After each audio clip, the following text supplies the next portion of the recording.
This is Smart 24, where we drive your business. My name is Anthony, and I'm your host for this particular program. Remember, you can follow us on our social media platforms.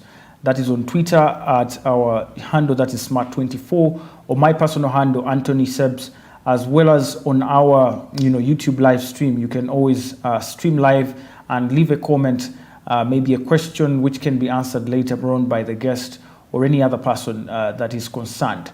Now, today I have a very special guest with me. It's Counsel who has specialized in fintechs and, of course, venture capital businesses. He's a lawyer with a vast wealth of experience in some of these legal, things to do with financial technologies, to do with securities and the like. You're most welcome, Mr. Lewis, to the program. Thank you. Welcome back again. Yes, for the second time. Yeah, Third. sure it's Yes, third, yes, fourth. Yes. But generally fourth. I think this is my second name for this particular show. Yeah. Before we go into our conversation today on cryptocurrency, did you listen to the budget? No, but at least I have general knowledge about the budget. Yes. You see, let me use the word, Omuntu once doesn't see himself in the budget. But that's the person they're budgeting for. No, you never feel the impact of the budget. You see, okay, beyond my other responsibilities, what I know about the budget, I think it's now 48 trillion, that's the threshold. Yes. 48, 47, they have upped the budget threshold. But what they're going to collect on around 23 trillion. Yes. But you see, I don't know how the URA intends to collect that money in a bad economy. Have you moved around Kampala lately at around even 8 p.m.? People have closed their shops already, yes, which is quite unusual. Back in the day, pre-COVID, you would find people on those in their shops until 10 along Kampala Road. Right now, you don't, and it has been going on like for now a year. And people are still, I don't know what's happening. I think people are broke. So I don't know how they plan to raise the 23 trillion, but I suspect that they do a lot of debt refinancing. Like, they know that they're not going to raise the money, and the government goes and borrows through treasury bills and bonds, as Bank of Ghana as its intermediary. Yeah. They raised they have debt refinancing is borrowing from Peter to pay Paul. So they have been always getting that debt through the market debt through the treasury bills and bonds. And I think by close of last year, 8 trillion had matured of that 8 trillion. So they didn't have it, URA didn't raise it, so they went back in the market to refinance that debt, to borrow from other bondholders to pay off. Pay off these other. So those are coupons. The other issue I saw in these are summaries, I didn't present budget speech, is I saw that I think the defense might take the lion's share of the budget. Definitely. And I think there is a year where they spent 5 trillion shillings on classified expenditures. Yes. And I think when the budget I've seen over the years, 2 trillion is only devoted to development expenditure. Most of it is consumption expenditure. Now with rising fuel prices, I really don't think I see myself in that budget, because the economic terms within which we are living are not being catered for in the budget. They are really out. Yeah. It assumes everything is going well. Yeah. So I don't think they're budgeting for. Look at our public debt, the debt of 73 trillion, in contrast with our budget. Do you think we can finance this debt in the long run? Actually, in the long run, no. The finances, the past of this country is in turmoil. And you have just spoken of a 78 trillion debt, but then there are those contingent liabilities. I was listening to, I think, the Shadow Finance Committee chair, I think the Shadow Minister of Finance, Mwanga Chivumbi, and even his members of parliament in the finance committee agreed that if I told you to even expand and add that element of the contingent debt, it can go to 160 trillion. No. There are those guarantees they give out to businessmen, government borrows, and rather people borrow and government puts guarantee. That debt, if you factor it in, it goes to 160 trillion. So imagine you woke up in a bad day, and on a bad day, and maybe government is in turmoil. That would create a lot of uncertainty for those people who have lent government. Because concessional debt is rare. It comes in, but rare. IMF won't give you money as frequent as the one you get from the domestic markets here in treasury bills and bonds.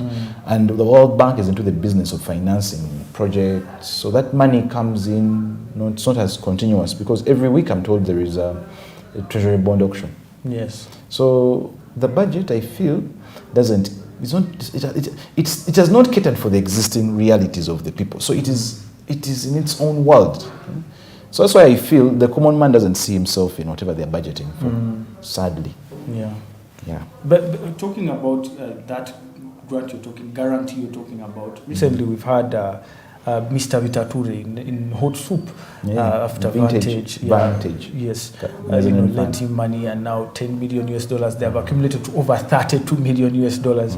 And probably we can only see government probably covering such a thing, because he definitely has been a man who has, positioned himself in business in Uganda. And he's not the first person. There's another person called Siva Manye, something like that. He also borrowed money, failed to pay back, and government had to come in. Do you think this is sustainable? What government is doing is sustainable? And is it within the law as well? It's within the law, because you see the Public Finance Act and the power to borrow, and they follow the procedures. Actually, there's nothing illegal about what government does in terms of getting money, borrowing, and spending it. But get out of the legalese and discussing the fundamentals of the financial fundamentals. When you have an economy which is largely in the hands of few people, and an economy that is largely informal, and the government is borrowing so often and not even cutting down on the expenditure side, because when you look at the government, the way they budget, it's like as though we are in usual times. Yes. For their budget. Exactly. The world over, the inflation rate has increased, and the IMF, in fact, the World Bank recently warned that we're going to, the world suffers the risk of entering a recession. But of course, in Uganda here, who cares? People don't even know what a recession is. In the US, you will find, sorry to digress a bit. In the US, you find that, you see, a recession technically is defined as two quarters of negative growth. Yes. Like if you have the first quarter and negative growth, and then the second quarter negative growth. Third. Like two quarters, just 2 quarters of negative growth. Like if the GDP of the country was 18 billion the previous year, then the first quarter of 2022 it falls 17. Then in the in that second quarter again, the second quarter normally begins around May, June, around there. June, yes. Second quarter it also falls. So that successive fall in GDP growth twice in 2 quarters, is a recession, technical. But anyway, that's just a technical recession.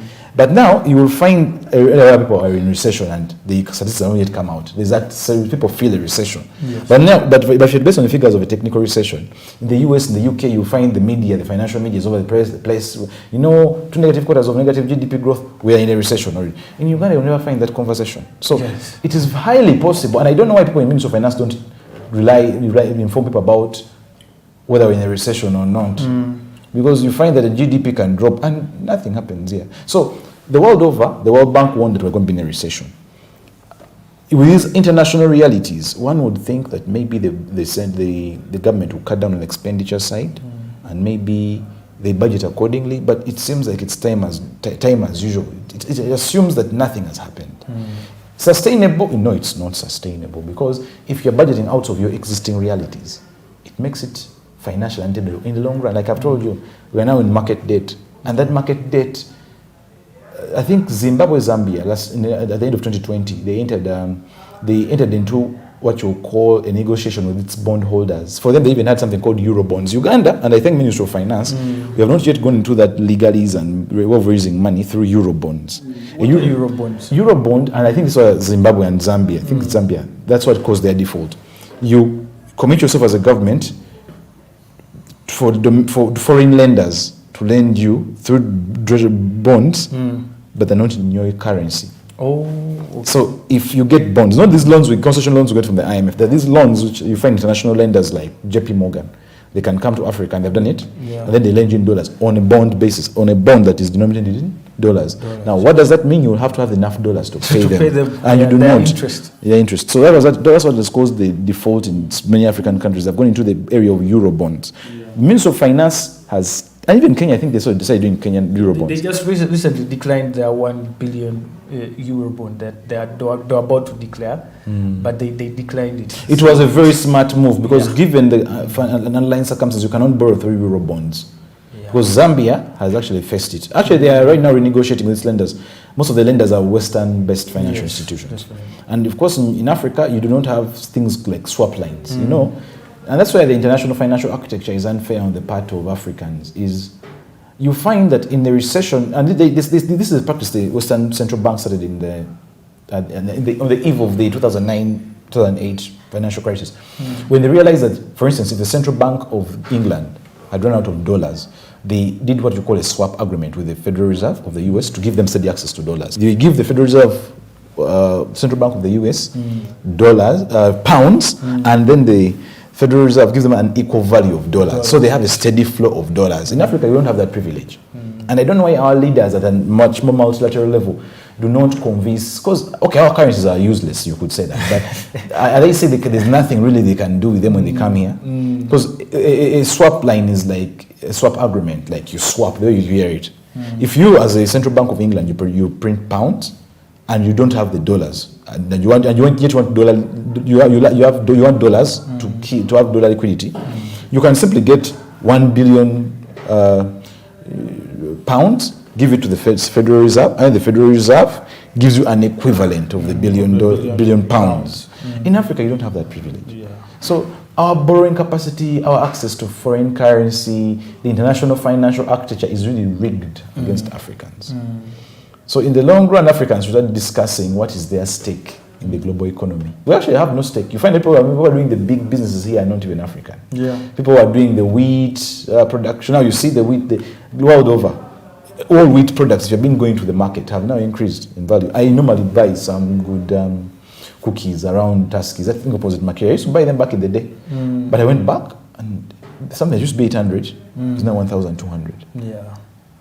And then I realized, well, this is a wheat thing. And once, and the argument has been that, Ukraine and Russia control, they don't only produce, but they control the 25% of the trade of corn and wheat. So that means African countries are not resilient. You cannot have this arable land, what Kagame was saying the other day. You can't have all this arable land, and you can't even grow your own wheat. And you have to do, okay, it goes back to the international cartels in international trade. The legalists there, they exploit them. Then there's this cartel, there's a way they want to have a monopoly over these, who trades what with who, and who is the middleman where. So it's hard to penetrate. It will take a generational shift. Wow. Yeah. Of course, given the debt distress we are headed towards, Kenya leading the list, because Kenya recently with $70.7 billion US debt. Ours is at least 0.7, and about 48.9% debt to GDP ratio. But theirs is over 69 actually, close to 69% of GDP. Are we crumbling down on our own, soil? Can't we use other options available to us to borrow domestically? I know, you're right, but actually let me respond to that point a bit. I think it was Ministry of Finance that said their debt sustainability is good compared to other countries. My question would be, the realities of other countries are different from ours. You cannot say that our debt to GDP ratio is 50%. Okay, they said they didn't go above 51%. Now I think they're above that. But now, since they're above that threshold, they're saying that as compared to Kenya. But Kenya is the economic economy which is 3 times bigger than us. You can't say that their debt, and even their negotiating power in the world markets is fundamentally different from Uganda's. So you cannot say, debt sustainable. And I don't even agree with that economics. It's, I think, wrong economics that you have to wait for 50% for you to know that your debt is unsustainable. And then when you reach that threshold, you start saying that as compared to Kenya, you are better off. The Kenyan reality, Kenya in the world financial markets has a bigger bargaining power than us. Why? Yes, they're a third world country, but they are deemed to be 3 times bigger than us. When someone's going to invest in Kenya, Kenya is not a landlocked country, it has a port. Kenya in the world financial markets, their markets, they have better and quicker access. You even saw it when the IMF gave Kenya money. They gave them more money than us. We got $1 billion. Kenya got $3 billion of the IMF concessional fund from the ECF, that facility called the Economic Something Fund. So my argument is the debt sustainability in Uganda is alarming. And like I told you, the leader of the Shadow Minister of Finance actually said, if you add the contingent liabilities of government, the contingent debt, it actually totals of 160 trillion. So imagine all that is to be triggered in a space of a year, just a year. It will create turmoil, and you'll not be access. The government will be forced to even start. You also saw last year, was it last year, 2021? Yes. Bank of Uganda called for rescheduling of certain bondholders. They rescheduled. They called some bondholders to reschedule the debt. Maturity. Yeah, they had matured, and then they had to reschedule. Why would they do that? Yeah, there's no money. So certainly, the pass of government might not. Of course, government never runs out of money. If I told you are doing transactions in your own currency, but in the very, very long run, if you were to go down this road, now, like I've told you, the World Bank is anticipating and sending out alerts that economies prepare for a global recession. But we are budgeting as though we don't even know that that is existing, that we're going to have a recession. Then they're telling you are doing economics that works. But the economics that works is not even catering for the existing economic realities. Yes. So I think the budget and whatever was read yesterday, I didn't watch it. I just went to Twitter and tried to scroll through what was said. But given what I've been seeing for some time, I don't think they were budgeting for the existing realities that we are facing as a world and as a globe. Yeah. Because other countries are doing cutbacks, they're giving subsidies here, but they're telling us subsidies don't work. I don't agree that subsidies do not work. It is how you channel them to the population. Of course, it's true. Once you give subsidies, it is the rich and the benefit at the expense of the poor. But if you do it better, it's just how you structure your subsidy and deliver it. But that's a whole discussion we can have next time. Surely. Let's talk about the concept of money. Of course, recently, if you've been following cryptocurrency news, many cryptocurrencies are falling, even including Bitcoin and Ethereum, from over $30,000 to now averaging 25,000. That's, I think, one of the biggest losses since, I think, 2020. Yeah. So, are cryptocurrencies still relevant?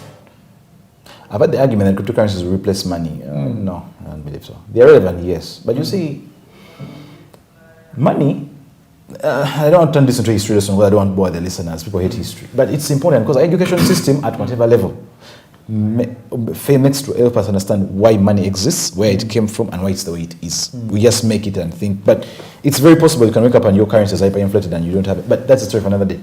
For it to be money, is you have the standard definition of money. I think it was raised in the 19th century. It has three definitions: unit of account, medium of exchange, store of value.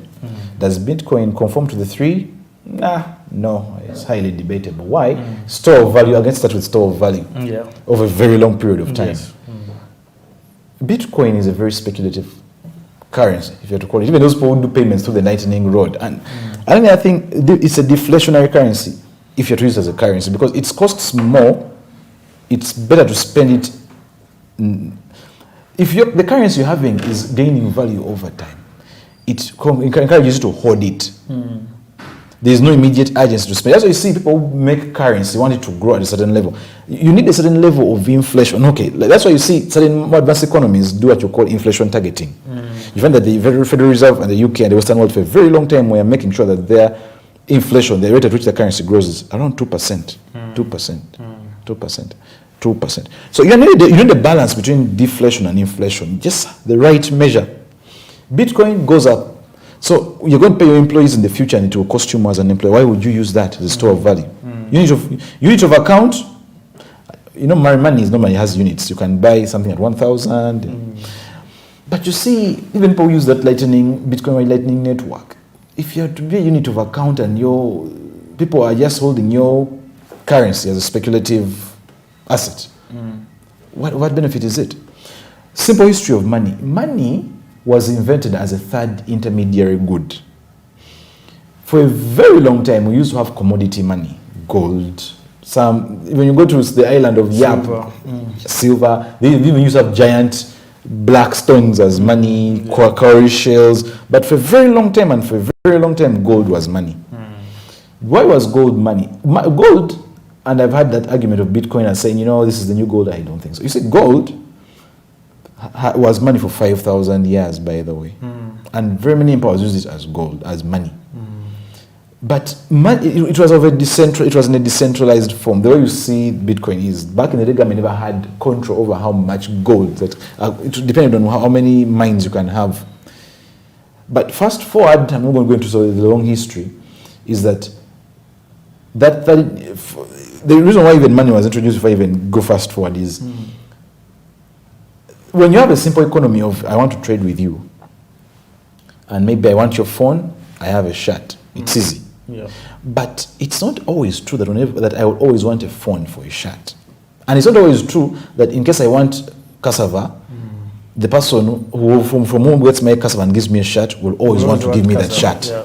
So they invented a third intermediary gold, which everyone agrees has value. And that's how gold, that's how those third, because a lot of time was spent trading by looking for who wants what. It's called a coincidence of wants. Is it a coincidence of wants? Like, it's finding someone who wants exactly what you have and at the right time. They have what you want at the exact time. At the exact time. So people spend a lot of time trading. So that let's invent money. At some point, gold comes into the equation.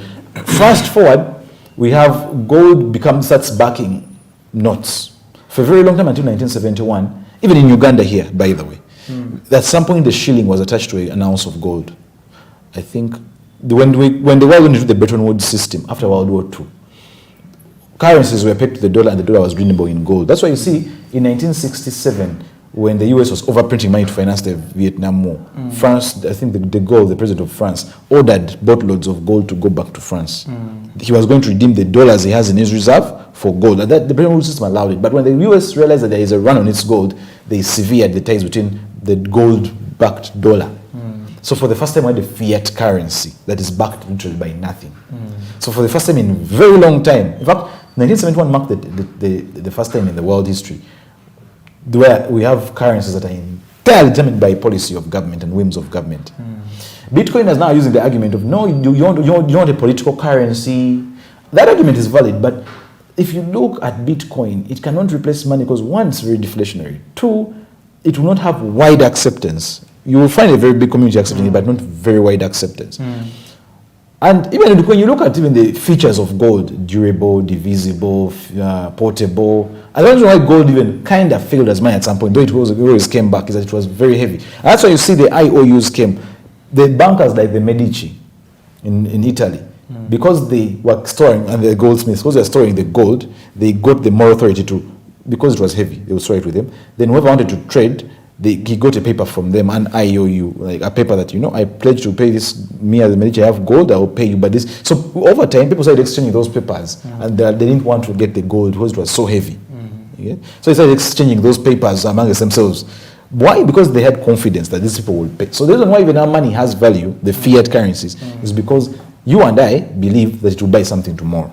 But we can also wake up and you be a Zimbabwe. And the money you have can buy anything. If government badly manages the policy. So we left the gold standard in 1971. The US pulled off. Uganda, at some point, our currency was backed in gold. Before 1971. After 1971, the dollar first, the dollar, like I've explained to you, the Bretton Woods system was, you have gold, that the dollars are redeemable in gold, and all other currencies are pegged to the dollar. So any other country, not individuals, who had dollars in their reserve, could go and redeem those dollars for actual physical bullion or ounces of gold. But that system stopped in 1971 and 1973. And even in Uganda, if you go to the Bank of Uganda website, you'll see that between 1966 to 71, it was a gold. I'm forgetting the ounces of gold. It was determined by gold. So the government did wake up one day and just increase it out of the blue without the gold they had at hand. But for a very long time, we have not had gold in reserves. I don't know when we last had reserves in gold. Because when you look at our reserve assets, they are currencies, of course, they are special drawing rights issued by the IMF, they are securities of governments, but there's no gold. I don't know why, and since we're a leading gold exporter, I don't know why there's no gold. Because gold performs very well amidst by the inflation. It always goes up. It always keeps above inflation. But the concept of money, and I feel what Bitcoin would do, is that Bitcoin will kill our definition of money. It's going to distort of how people see money. It's not going to replace money, no, but it's making people re-examine what is money. Of course, in people who are sensible, who are cautious. In Uganda, you don't find that. Well, you don't find these arguments a lot. But in countries that are social aware and have a big middle class, they are starting to ask, what is money? You mean the only thing that makes government-backed issued fiat money have value is the fact that we have confidence and the credit of the government, because even the dollar before the signature of the governor. Exactly. Because what actually used to make the dollar and the currencies have gold in the Bretton Woods system before 1971 was they were pegged to gold, and this was the arrangement. All currencies were pegged to the dollar, and the dollar was exchangeable, and the dollar was exchangeable for gold at $35 $35 for an ounce of gold. So if you have $1 before 1971, you as a government, exchange it for 35 ounces of gold. No, actually, $35, 1 ounce of gold. That was the Bretton Woods system. $35 for 1 ounce of gold. So that was the exchange. That was the mechanics. But the world changed so much, and people are saying that, you cannot have a gold-backed currency because, well, the economies grow so fast. But I think no. I think it's a wrong argument. Why? Because you need to look at how you price that gold. For instance, $35 an ounce, maybe you could make it, if it grows, make it maybe $50, but it grows at a steady rate. The world economy now is running the risk of printing so much, and that's the argument going on in very many advanced countries. And that's what Bitcoin is saying, that for us, we don't print our currency. Because Bitcoin, for them, they're saying that they can only ever be 21 million coins of Bitcoin. 21 million. 21 billion, 21 million. Million, I think. Billion. 21 million. So you can mine as many Bitcoin as you want, but you can only have a maximum of 21 million. And mining Bitcoin, it's very energy intensive. Very energy intensive. Which government is going to allow you? I was reading a report by Science Think Tank. Mining 1 Bitcoin is... No, I don't want to put it in that perspective. Mining of Bitcoin activities consumes as much electricity as the country of Argentina. Wow. So which government is going to let you run its grid to mine that thing? Just one. In the very long run. Yeah, I agree there's a case for money not being political and money not having being issued. What like I've been telling you, what Bitcoin is going to do, it's going to distort how people think of money in the very long run. Because this revolution won't end with Bitcoin. Other innovations will come up. People will start asking questions. Why does government issue money? Why have we been having, now like there's inflation in the US and world over, and this is my thesis and very many people agree with it. The reason why we have this inflation is because the major central banks of the world during COVID did what you call monetary financing, quantitative easing, where they increased the money in circulation. Literally, they went and borrowed from their central bank. The central bank printed money and gave governments to spend through unemployment benefits. So I don't buy the argument that it's only the Russia-Ukraine war that has caused whatever inflation we're going through right now. It's a combination of 3 factors. Number one, supply chains were heavily disrupted in COVID lockdowns. Production was cut. At the same time, when production is being cut, unemployment benefits through printed money are being given. And then, at the same time, for food-related corn things, you have a war in Russia, which kind of could have... Because, I mean, in 2010, when they did quantitative easing to printing money the second time, 2010, after the financial crisis, you had what we're having now, by the way.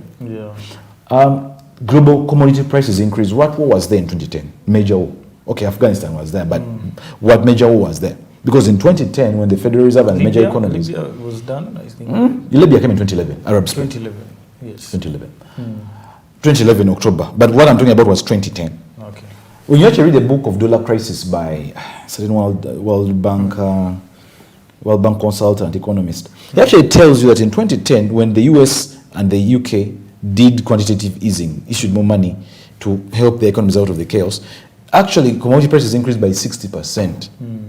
So is it a coincidence? And again, when they're doing their QE, I don't even know what QE they're on right now. And this time it was done by major banks. Even China is not innocent. All countries that issue major currencies, in order to get unemployment benefits, they actually rolled out and printed a lot of money. And which money was not backed by the output at the time. Because remember, oil production even went to negatives because people were not buying it. So they cut down, OPEC cut down. In fact, recently, if you are very keen, Joe Biden, the president of the US, was actually asking the Arabs and OPEC to increase on what? Oil production. Because they had cut down because of the lockdowns. Now, at that time, they're locking down the economies, they're cutting down production on goods, and then they're issuing more currency than goods they are. Yes. And then production has not yet caught up. So what do you expect? Pressure on the limited. But your mainstream media globally will not report this. You will hardly find CNN, BBC reporting this, even when they are to not be given as much attention as the Russia-Ukraine war, where their geopolitical interests are. You will not find mainstream media giving this kind of analysis. They will be thinking that everything began and started with the Russian war. Remember, even commodity prices started rising way before the Russian crisis. Oil prices rose way before February when Putin attacked. Let's go for a short break. We're still talking about the concept of money. We are living in very tough economic times with inflation, all blamed on the Russian-Ukrainian war. But could there be more? And is cryptocurrency offering us solutions? Don't go anywhere. We'll be right. Wait,